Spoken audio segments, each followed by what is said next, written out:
Free Clinic is marking a milestone. Tell me about that.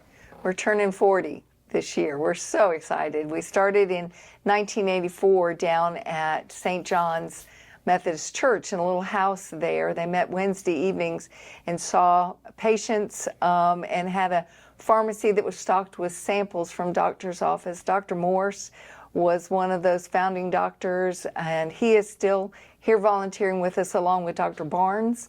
Stuart Barnes was one of the beginning docs, and he's still here with us. From there, about the end of the 90s, we got to move to this location where we are here on Fant Street, right down the street from the main campus of the hospital. And with that, we were able to extend our services, one of which was huge, was Dr. Bob Austin's leading the charge to get dental. It impacts people's health so dramatically when they have a dental issue. And so his place in the history of this and the community will be cemented forever. Nobody will ever forget Dr. Bob Austin, who recently passed away. Yes, he was instrumental and served as the dental director for many, many, many years. Been on our board, just was a champion. He did everything under the sun for us. He played in a basketball game up at Clemson. He rowed boats out on Broadway Lake as a cardboard boat race. He danced for us in Greater Rotaries, Dancing for Our Heroes. And so whatever I asked, Bob was on board, and we really, really are going to miss his presence, his spirit with us, but we're continuing. We're doing a pickleball tournament in September in his honor and memory, and we're excited about that. But from there, then we continued to expand. In 2020, we didn't have anything going on. COVID was going on, but that was nothing. So we decided we would do a renovation, which was much needed. Thanks to the Timken Foundation and the hospital, we were able to renovate. And a little flood happened during that time too, so the whole clinic got a facelift, which was great. It's much brighter and happier, and it really impacts patients and how they feel about the care that they get. I tell our patients all the time, you're getting the best of the best. Our doctors are here and our nurses are here as volunteers. They want to be here.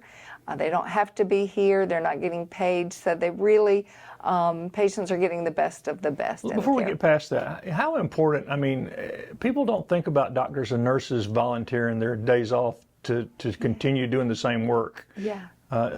Remind people how many doctors and nurses have been involved and how important that is to the effort you do here. We typically every year will have about 100 providers, whether that's doctors or nurse practitioners, that see patients here, and we could not function without their support. Most docs or nurse practitioners give us usually 2 mornings or 2 afternoons a month, and then we schedule patients accordingly. So we're very, very blessed to have that support. Otherwise, we couldn't exist. As we continue to expand and grow, we added hours. We extended our week and extended our hours that we were open. And so having those volunteers fill that need has been huge for us. Do you have any idea how many patients y'all have seen since you opened the doors, roughly?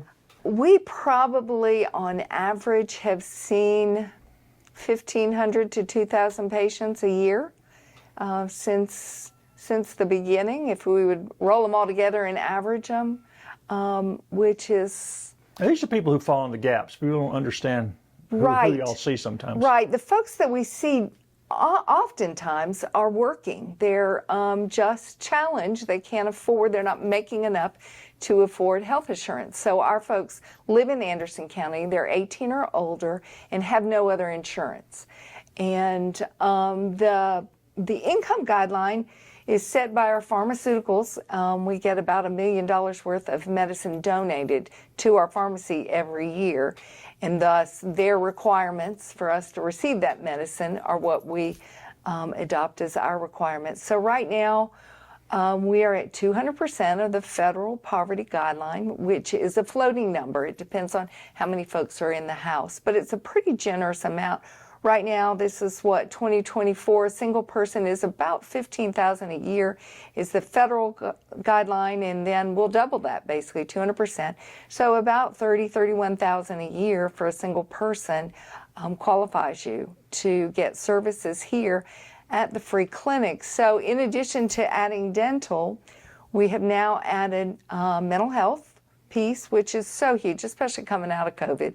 That's huge. We've also added PT this past year, which we had a long list of folks waiting for referrals for PT. So we were excited about that. A few years ago, we were able to add vision, and so folks can get vision care here, including glasses, which is great.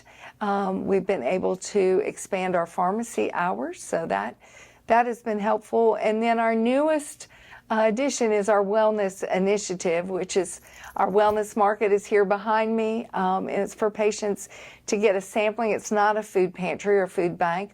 We partner with our organizations in town that provide those services. But this is a sample of maybe some healthier options that our folks might not have tried. So it's a small sample of food, but we also include recipes.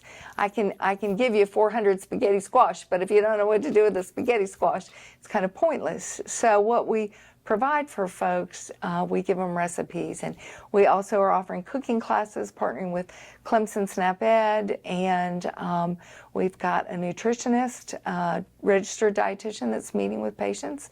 And we're so excited about it. We've got our first hydroponic farm here in the clinic, and so we're able to provide fresh lettuce. And right now we also have cilantro and basil and all kinds of fun things that we grow. And where would most of these patients go if y'all weren't here? I just had this conversation the other day. If the free clinic did not exist, our folks would end up in the emergency department at ANMET. They have no other choice.